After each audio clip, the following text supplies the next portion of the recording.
Hey everyone, welcome to Musical Musing. This is the channel where I discuss and analyze musicals both from stage and film. So today I want to talk about Meredith Willson's The Music Man. And this is a really classic Golden Age musical. I think if you ask pretty much anyone to name a great traditional musical, this is one of the first ones that would come to mind.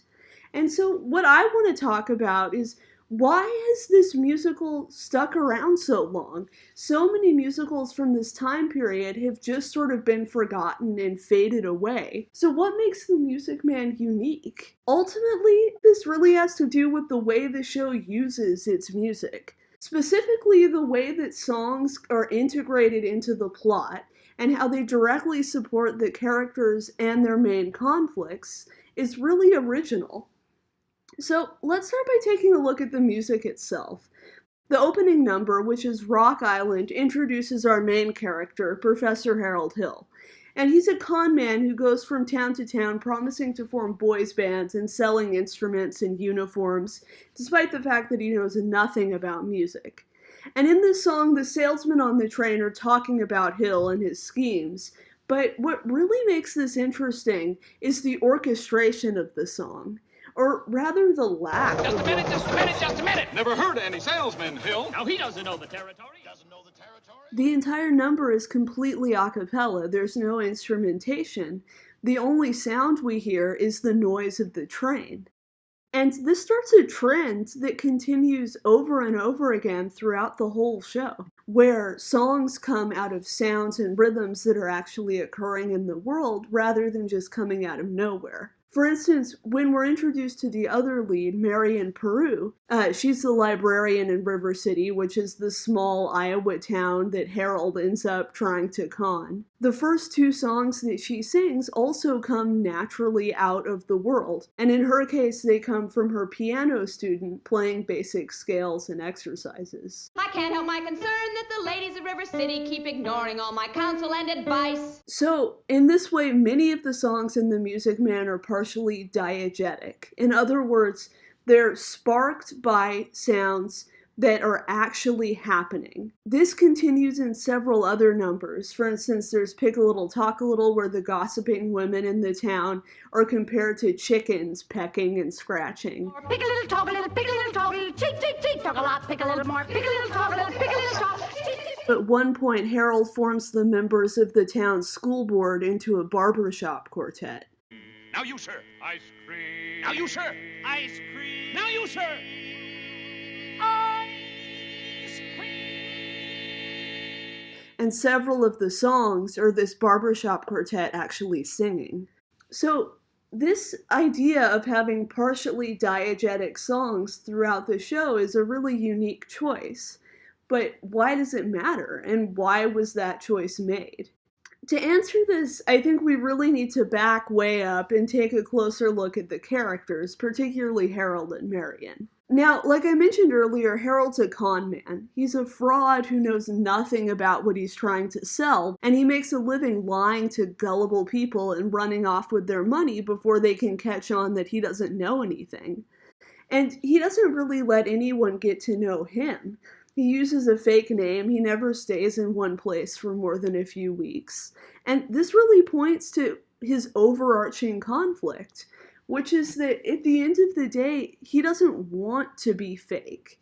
Pretending that he can lead a boys band is satisfying in the short term. He gets to pretend to be this creative, important person, and he doesn't risk anything because he can't fail at something he never actually tries to do. But as the story goes on, he ultimately finds that he wants to do more than just pretend. We see a big shift when he's standing on the bridge waiting for Marion, and he imagines himself actually conducting a band, only to be brought back to reality and throw his makeshift baton away. This conflict comes up again during his final conversation with Marion's brother, Winthrop. That's why I wanted you in the band. So you stop moping around and feeling sorry for yourself. What band? I always think there's a band, kid. He always imagines that there's a real band, and he always imagines that he's actually leading a band. but he's stuck in this fantasy because it's much easier to just pretend that he can achieve these things rather than actually try and risk not being able to. This parallels in a lot of ways with Marion's character, who's also stuck in a sort of fantasy. Marion is really detached from the community that she lives in.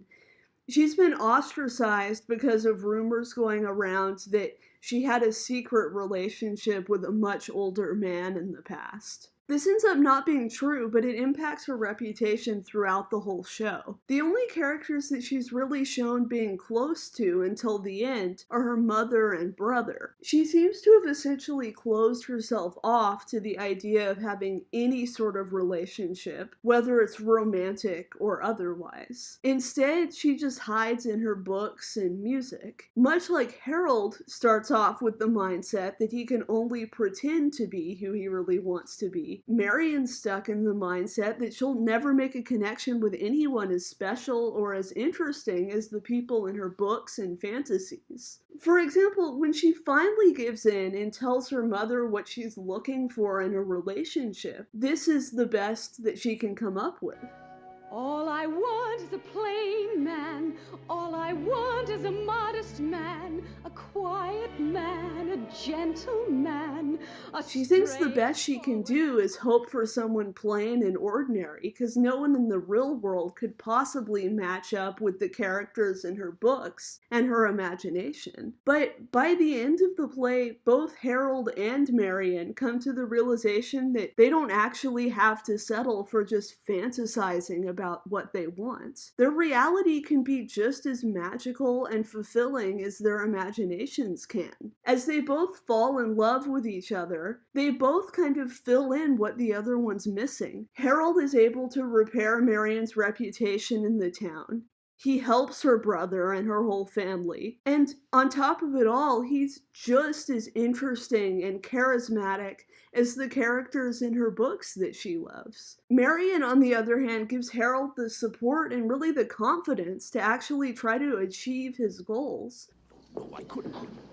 And she also makes him realize the positive impact that he can have on those around him. So now, going back to how this all ties into the style of the music that we talked about in the beginning. In musical theater, songs always bring a larger-than-life, fantastical element to the story. But by choosing to have so many songs emerge organically from the world of the play, rather than being completely non-diegetic, the Music Man sort of flips this idea upside down, because these songs don't represent some sort of fantasy. They represent reality. They represent how there is just extraordinary music and magic in the most ordinary and everyday things, like a train or even just chickens. And this is the perfect counterpoint to the two leads who are so stuck in their own worlds that they can't see how incredible reality can be. We can also see the opposite of this when we look at the songs in the show that are fully orchestrated. Almost all of these songs are sung by Harold, usually when he's trying to convince someone or the whole town to buy into his con, into his scheme. And this huge bombastic orchestration, like especially in 76 Trombones, just really serves to illustrate how false what he's trying to sell is. 76 trombones led the big parade, with 110 cornets close at hand. After spending the whole show trapped in their own fantasies and their own ideas of who they are and what they can accomplish, both Harold and Marion finally are able to open their eyes and see just how amazing the plain, ordinary world around them is. But really, I think Marion says this best. There was love all around, but I never heard it singing. So, at the end of the day, I think that's what really makes the Music Man special. Its ability to make the ordinary and average seem incredible and extraordinary. Thank you all for watching, and I hope you enjoyed the video. This is Musical Musing signing off.